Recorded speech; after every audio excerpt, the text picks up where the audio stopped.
अस्सलाम अलैकुम दोस्तों। 13वीं सदी ईस्वी के आगाज़ में शुमाल मगरबी एशिया की चरागाहों से एक ऐसा बगुला उठा जिसने दुनिया की बुनियादों को तहोबाला करके रख दिया। चंगेज़ खान की सफ़ाक दानिश की रथ पर सवार मंगोल मौत और तबाही का हरकारा साबित हुए, और देखते ही देखते शहर के बाद शहर, इलाके के बाद इलाका और मुल्क के बाद मुल्क उनके आगे सुरंगों होते चले गए। महज चंद अशरों के अंदर अंदर खून की होली खेलते, खोपड़ियों के मीनार खड़े करते, हंसते बसते शहरों की राख उड़ाते चंगेज़ खान के जर्नैल बीजिंग से मॉस्को तक फैली दुनिया की तारीख की सबसे बड़ी मुत्तसिल सल्तनत के मालिक बन गए। अपने उरूज के दौर में मंगोल सल्तनत 3 करोड़ मुरब्बा किलोमीटर पर फैली हुई थी। आज इस इलाके की कल आबादी 3 अरब नफूस पर मुश्तमिल है, लेकिन चंगेज़ खान की कामयाबियां सिर्फ नान जंग तक महदूद नहीं थीं। एक और मैदान में भी उसकी फतूहात इतनी ही हैरत अंगेज हैं। चंद बरस पहले एक जीनियाती तहकीक से मालूम हुआ कि साबिक मंगोल सल्तनत की हुदूद में रहने वाले 8% के करीब मर्दों के वाई क्रोमोसोम के अंदर एक ऐसा निशान मौजूद है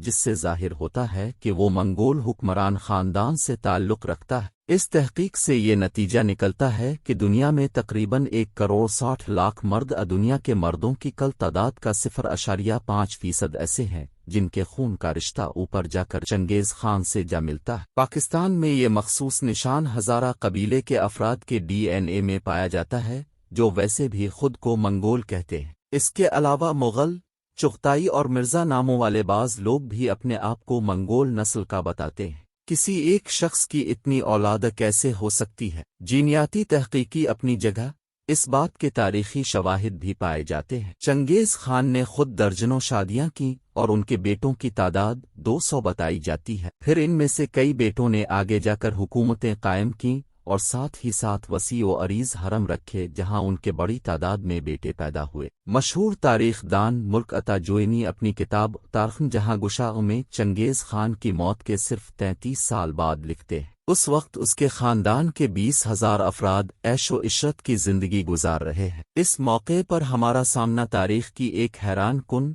और अनोखी सितम ज़रीफ़ी से होता है। जब चंगेज़ खान की उम्र 60 बरस से तजावुज़ कर गई तो उन्होंने अपने ख़ैमे में अपनी पहली बीवी और मलिक आलिया बोरत्ता खातून के बतन से पैदा होने वाले 4 बेटों जोची, औगदाई, चुग़ताई और तोली पर मुश्तमिल खुसूसी मजलिस कुरूलताई बलवाई, जिसमें उनके जानिशीन के नाम का फैसला होना था। चंगेज़ खान ने कुरूलताई का आगाज़ कुछ यूं किया: अगर मेरे सब बेटे खाकान बनना चाहिए और एक दूसरे के मातहत काम करने से इनकार दें तो फिर किया ये वही बात नहीं होगी जो पुरानी कहानियों के 2 सांपों के बारे में कही जाती है, जिसमें से एक के कई सर और एक दम और दूसरे का एक सर और कई दुमें थीं। चंगेज़ खान ने कहानी सुनाई कि जब मुताद्दिद सरों वाले सांप को भूख लगती थी और वो शिकार करने के लिए निकलता था तो उसके मुताद्दिद सर आपस में मुत्तफिक नहीं हो पाते थे कि किस तरफ जाना। आखिर कई सरों वाला सांप भूख से मर गया, जबकि कई दमों वाला आराम से जिंदगी गुजारता रहा। इसके बाद खाकान आजम ने अपने सबसे बड़े बेटे जोची खान को बोलने की दावत दी। कट्टर मंगोल हिफ्ज़ मरातिब के मुताबिक पहले बोलने का हक देने का मतलब ये था कि बाकी भाई जोची की अव्वलियत कबूल कर ले।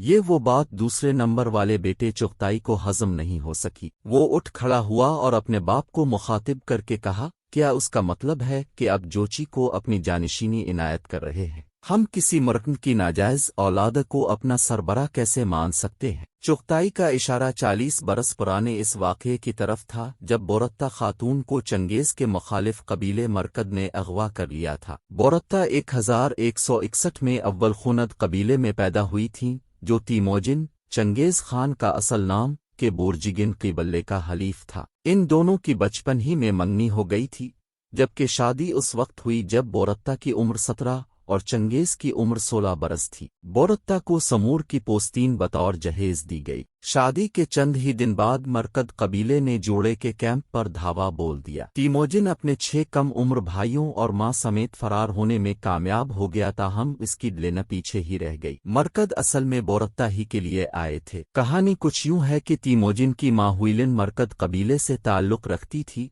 और इसे तीमोजिन के बाप ने अगवा करके अपनी बीवी बना लिया था। मरकद बरसों बाद भी इस बात को भला नहीं पाए थे और अब वो बोरत्ता को उठाकर हुइलिन का बदला लेना चाहते थे। बोरत्ता एक बैलगाड़ी में छप गई, लेकिन मुरकदू ने उसे ढूंढ निकाला اور گھوڑے پر ڈال کر ساتھ لے گئے۔ تیموجن نے اپنی لینے کی بازیابی کی کوششیں جاری رکھیں۔ خانہ بدوش مرکد قبیلہ وسطی ایشیا کی ہزاروں میل کے رقبے پر پھیلی چراگاہوں میں جہاں جہاں جاتا تیموجن کچھ فاصلے سے ان کے پیچھے پیچھے ہوتا تھا۔ اس دوران اس نے ادھر ادھر سے ساتھی بھی اکٹھا کرنا شروع کر دیے۔ اس کا ایک قول مشہور ہے کہ مرکدوں نے صرف میرا خیمہ ہی ساؤنا نہیں کیا بلکہ سینہ چیر کر میرا دل بھی نکال لے گئے۔ بالآخر جب مرکد قبیلہ 400 کلومیٹر دور سائبیریا کی بیکال جھیل کے قریب خیمہ زن ہوا تو تیموجن نے اپنے 2 ساتھیوں کے ہمراہ انتہائی ڈرامائی چھاپا مار کارروائی میں بورتا کو دشمنوں کے قبضے سے چھڑوا لیا۔ بعض تاریخ دانوں کے مطابق یہ واقعہ چنگیز خان کی زندگی میں بنیادی اہمیت کا حامل ہے،